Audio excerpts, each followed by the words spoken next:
रहा हूँ क्योंकि अब डिजिटल का जमाना हो गया है। भागते हुए और ब्रेकिंग न्यूज का जमाना हो चुका था।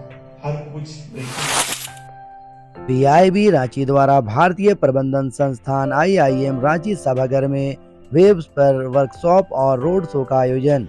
आईआईएम के छात्रों ने भारतीय ओटीटी प्लेटफॉर्म के भारतीय परिदृश्य पर अपने प्रेजेंटेशन दिए। 3 विजेताओं को सम्मानित किया गया। पत्र सूचना कार्यालय रांची द्वारा भारतीय प्रबंधन संस्थान आईआईएम रांची के सहयोग से आईआईएम के सभागार में फरवरी 2025 में दिल्ली में आयोजित होने वाले world audio visual entertainment summit waves पर जागरूकता फैलाने हेतु कार्यशाला का आयोजन किया गया। इस कार्यक्रम में आईआईएम रांची के निदेशक डॉक्टर दीपक कुमार श्रीवास्तव मुख्य अतिथि के रूप में शामिल हुए।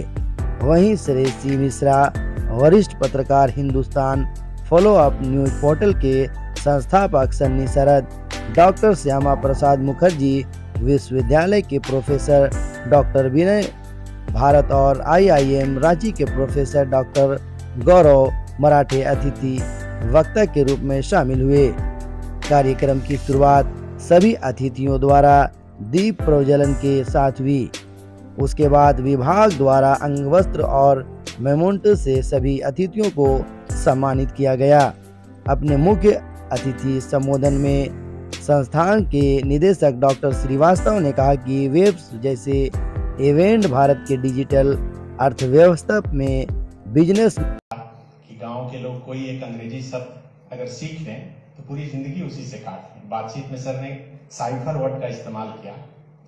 मेरे नाना जी जब कोई भी बदमाशी करता तो उसे कहते कि 1 नंबर का साइफर है। वो हर चीज में यही बोलते। हम लोग परेशान हो गए कि साइफर मतलब क्या। और आप लोग भी, मुझे नहीं याद होगा कि लास्ट टाइम कब टीवी देखे होंगे। बहुत रेयर जब कभी लाइव देखना हो, कुछ वैसी अगर इलेक्शन का रिजल्ट आ रहा हो, राम मंदिर में प्रतिमा का अनावरण हो रहा होगा, ऐसी सिचुएशन में हम लोग देख पाते हैं। तभी हम लोगों ने सोचा कि एक संस्थान खोला जाए। उसके बाद चर्चा शुरू हुई कि आखिर उसका नाम क्या रखा जाए। नाम फॉलो अप रखने के पीछे भी एक बहुत बड़ा कारण है। कारण ये है कि इससे पहले जो टेलीविजन का जमाना था मैं इसलिए बोल रहा हूं क्योंकि अब डिजिटल का जमाना हो गया है। उसमें तेजी से भागते हुए और ब्रेकिंग न्यूज का जमाना हो चुका था। हर कुछ ब्रेकिंग के जमाने में चलता था। तब हम लोगों ने सोचा कि बहुत सी चीजें छूट जाती है। कोई बच्चा गड्ढा में गिरता है, टेलीविजन 24 घंटे उसे चलाता है, लेकिन 2 महीने बाद उस बच्चे का क्या होता है कोई नहीं जान पाता। और यही सोचकर हम लोग फॉलो अप नाम रखे कि किसी भी चीज का फॉलो अप हम लोग तब तक करते रहेंगे जब तक उसे मुकाम तक नहीं पहुंचा दें, उसे मंजिल तक नहीं पहुंचा दें। आपको सर बताते हुए मुझे खुशी हो रही है कि 100 से ऐसी सक्सेस स्टोरी फॉलो अप की है जिसको कंटेंट के फॉर्मेट में हम लोगों ने कवर किया। उस पर सरकार ने, मुख्यमंत्री ने, चीफ मिनिस्टर ने संज्ञान लिया और वो काम हो गया। मैं कुछ उदाहरण गिनाना चाहूंगा। जब फॉलो अप की शुरुआत हुई थी, और फॉलो अप की शुरुआत उस समय हुई जब देश और दुनिया में सब कुछ बंद हो रहा था, कोरोना का विभत्स दौर था, और उस समय हम लोगों ने शुरू किया। झारखंड के मजदूर जो बाहर काम करते थे वो लौट रहे थे। यूपी के औरैया में एक बहुत बड़ा सड़क हादसा हुआ था। उस हादसे में झारखंड के बोकारो जिला के गोपालपुर पंचायत के 7 मजदूर जो है दबकर मर गए थे। वो मजदूर वहां से यहाँ तक लाने में बहुत सिचुएशन पॉलिटिकल भी हुआ यूपी के गवर्नमेंट और झारखंड के गवर्नमेंट के बीच। दोनों सरकारें ने अपना अपना वादा किया कि हम ये देंगे वो देंगे। जब 4 महीने के बाद उस गांव हम पहुंचे ये जानने के लिए कि आखिर क्या जो 7 मजदूर की मौत हुई थी उनके परिवार को कुछ मिला या नहीं मिला, जानकर बहुत आश्चर्य होगा कि किसी को कुछ भी पैसा नहीं मिला जो पैसे का वादा किया गया था सरकार की तरफ से। हम लोगों ने फॉलो अप चलाया। उसमें कई ऐसा परिवार था, किसी की बेटी का शादी रुका हुआ था, कोई जो है अपना घर नहीं बना पा रहा था, किसी को पेंशन नहीं मिल पा रहा था। स्टोरी करने के बाद मैंने आज स्टोरी की और कल उस गांव में पूरी सरकार पहुंची और एक ही दिन में सभी की समस्या का समाधान हो गया। तो तो फॉलोअप की शुरुआत वहीं से हुई थी। अभी हाल ही में मैंने एक स्टोरी किया था, बरहेट जो मुख्यमंत्री हेमंत सोरेन का विधानसभा क्षेत्र है, बहुत पहाड़ी इलाका है। पहाड़ ऐसा कि पहाड़ से सप्ताह में एक दिन के लिए व्यक्ति उतरते हैं, वो भी घोड़ा का सहारा लेकर, क्योंकि 3-4 किलोमीटर नीचे उतरना पड़ता है कोई सामान खरीदने के लिए। आसपास जो बाजार लगता है वहां से सामान खरीद के ऊपर चले जाते हैं। क्योंकि मैं भी वही पहाड़ की तलहटी में रहता हूँ, तो मैं गांव गया था घूमने, बस ऐसे ही मोबाइल से मैंने उसे रिकॉर्ड कर लिया। और जब वहां गया तो वहां का जो लोकल मुखिया था वो वीडियो को फोन किया कि कोई मीडिया वाला आया। वीडियो साहब उधर से बोले कि उसको बता दो कि ये मुख्यमंत्री का इलाका है।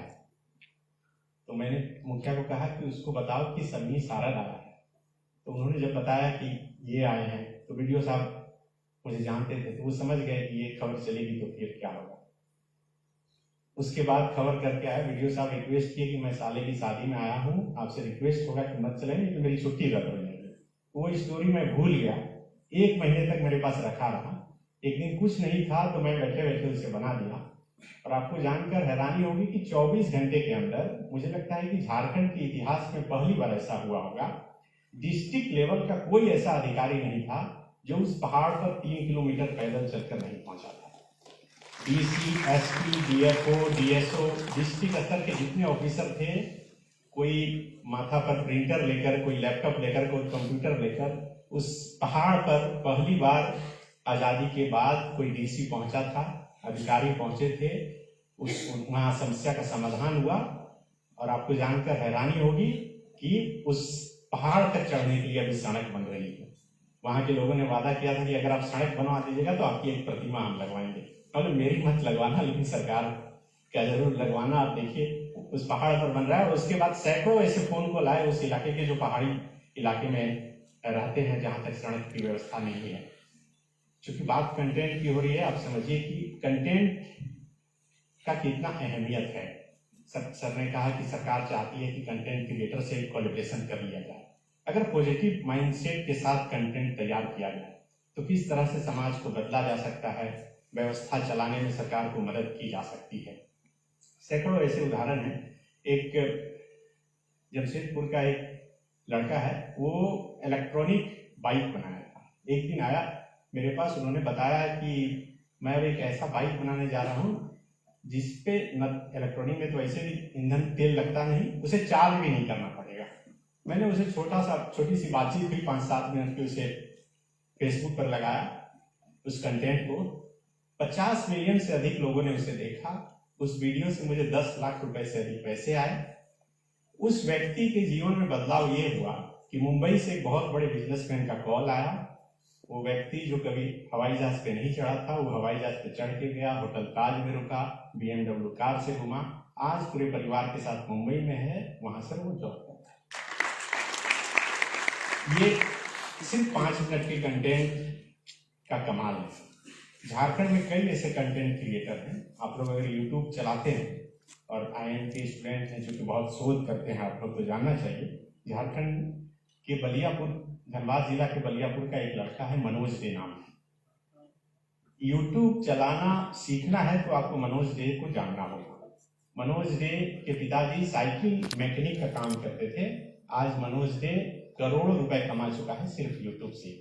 अभी करोड़ों रुपए का बंगला बनाया है, फॉर्च्यूनर गाड़ी खरीदा है। अभी 4 दिन पहले सर स्वामी रामदेव उसे बुलाए थे और वहां बुलाकर उन्हें सम्मानित किया है। बकायदा स्वामी रामदेव ने वीडियो जारी किया है, मनोज डे ने भी जारी किया है।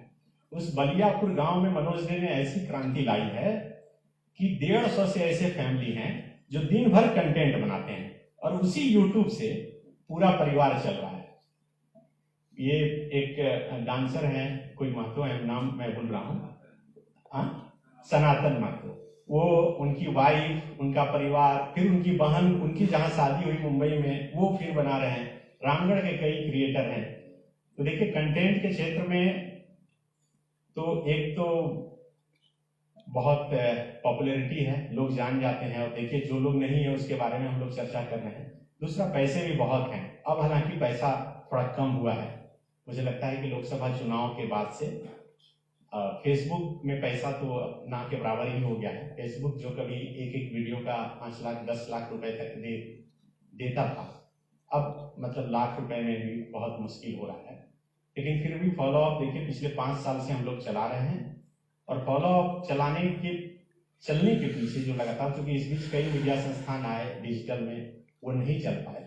हम लोगों ने फॉलो अप का पहले कैरेक्टर तय किया कि आखिर करना क्या है, और उस कैरेक्टर तय करने के पीछे का मकसद सिर्फ यही है कि जो विश्वसनीयता शुरू दिन से हम लोगों की थी लोगों के बीच, वो आज है।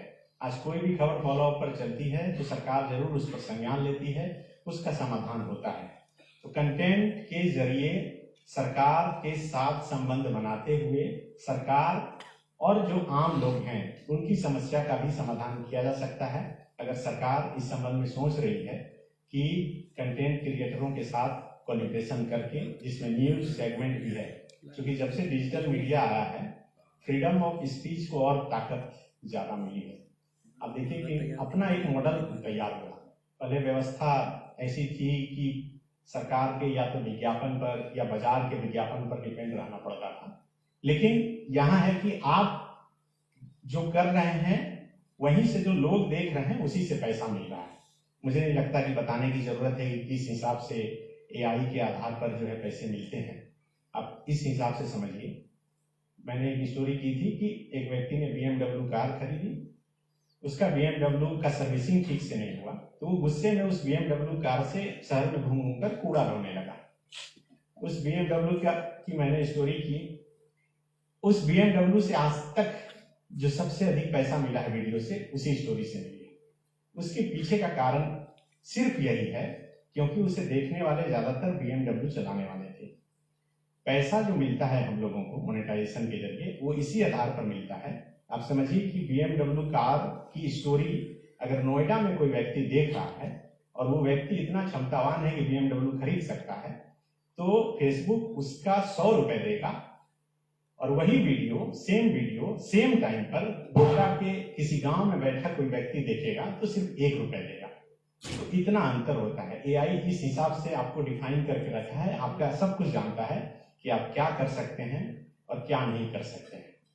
तो ये पूरा सिस्टम है डिजिटल मीडिया का। बोलने के लिए तो बहुत कुछ है, बहुत कम समय है, बहुत लोग हैं, हम भी सुनने के लिए आए हैं, लेकिन आपसे जरूर कहना चाहेंगे कि आप लोग जब भी आइए आगे मैनेजमेंट के क्षेत्र में, तो इस हिसाब से एक इकोसिस्टम, मतलब खास करके जो क्रिएटर हैं, डिजिटल मीडिया के लोग हैं, उनके लिए ऐसा तैयार जरूर कीजिए। जो व्यवस्थाएं अभी चल रही है वो नहीं कि धीरे धीरे कम हो, क्योंकि विदेश से लेकर यहाँ तक भी ऐसी व्यवस्थाएं अब धीरे धीरे बन रही है कि वो जो मोनेटाइजेशन पहले था, क्योंकि अब संख्या भी बढ़ रही है लगातार क्रिएटरों की, तो उस हिसाब से कम होते जा रहा है। वो अगर फ्लो बना रहे, क्योंकि ये क्रिएटर बढ़ाने की बात अभी हो रही है, सरकार भी चाह रही है क्रिएटरों की संख्या बढ़े, तो क्रिएटर संख्या बढ़ेगी नहीं बल्कि अब धीरे धीरे घटेगी, तब जब उन्हें आर्थिक तौर पे मदद मिलनी बंद हो जाएगी। जो पैसे मिलने थे वो धीरे धीरे कम होने लगेंगे, क्योंकि बनाने के पीछे भी बहुत मेहनत होता है, पैसे लगते हैं, दिमाग लगता है, समय लगता है, सब कुछ लगता है, तब जाकर एक कंटेंट तैयार होता है। कोई आप देखिए कि DW वगैरह जो डिजिटल प्लेटफॉर्म है, उसका वीडियो वगैरह देख लेंगे तो पता चलेगा कि एक वीडियो शूट करने में हो सकता है कि 4 लाख 5 लाख रुपए तक का भी खर्च हो। तो उस लेवल का अगर कंटेंट तैयार करें और उस हिसाब का बेनिफिट्स उससे नहीं हो तो फिर बड़ा मुश्किल हो जाता है। अब चूंकि हम लोग न्यूज सेगमेंट से हैं, डिजिटल में ही, कंटेंट क्रिएटर में ही हैं, तो हम लोग का ऑफलाइन मोनेटाइजेशन भी हो जाता है। लेकिन ऑफलाइन मोनेटाइजेशन में भी फॉलो अप ने एक लकीर खींची। हम लोगों ने तय किया, क्योंकि बाजार का अगर रेट 5 रुपए है, तो हम लोगों ने तय किया कि 50 से कम नहीं लेंगे। हम 10 चलाएं, उससे बढ़िया एक ही चलाएं। उससे कंटेंट का जो ब्यूटिफिकेशन है, जो खूबसूरती है, क्योंकि एड चलेगा उसी के बीच चलेगा, या तो एल शेप चलेगी या बात चले, तो उसका खराब हो जाता है। तो हम लोग ज्यादा लेते हैं, कम लेते हैं। तो इसीलिए वो उस मार्केट में ऑफलाइन मोनेटाइजेशन में भी हम लोग अभी तक सस्टेन कर पाए हैं। 50 से अधिक लोग फॉलो अप के साथ जुड़कर काम कर रहे हैं।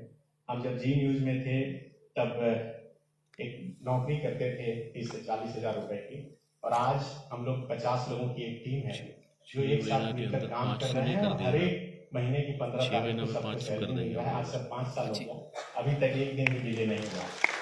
ये ये मैं इसलिए बोल पा रहा हूँ क्योंकि इसकी ताकत आप लोग जो दर्शक है, जो देखता है वो है, और जो विश्वसनीयता बनी है अब तक उसे कैसे बरकरार रखनी है, इस पर भी हम लोग हर दिन मंथन करते हैं। 3 पिलर हैं फॉलोअप के, मैं, सन्नी सारद, एक मनोज पांडे और एक संजय रंजन। तीनों 3 कोण के हैं।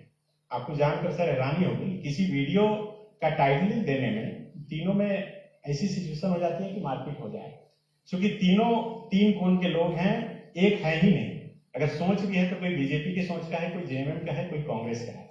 ये इसलिए बना के रखे हैं ताकि जो ट्रांसपेरेंसी है, जो सामने वाले देखने वाले की विश्वसनीयता है, वो बनी रहे। और यही वजह है कि न्यूज रूम के अंदर भी ऐसा नहीं कि कोई एक सोच का हो। अगर आप कुछ सोच कर आए कि आज ये चलाना है तो ऐसा नहीं हो सकता, क्योंकि 2 लोग उसका विरोध करने के लिए पहले से तैयार हैं। और यही वजह है कि हम लोग अब तक मजबूती के साथ चल रहे हैं, और हम उम्मीद करेंगे कि अगर ऐसे ही आगे सब कुछ चलता रहे तो जल्द ही रेडियो और फिर आगे जो भी सैटेलाइट पर जाकर हम लोग और बेहतर परफॉर्म कर पाए। शुक्रिया।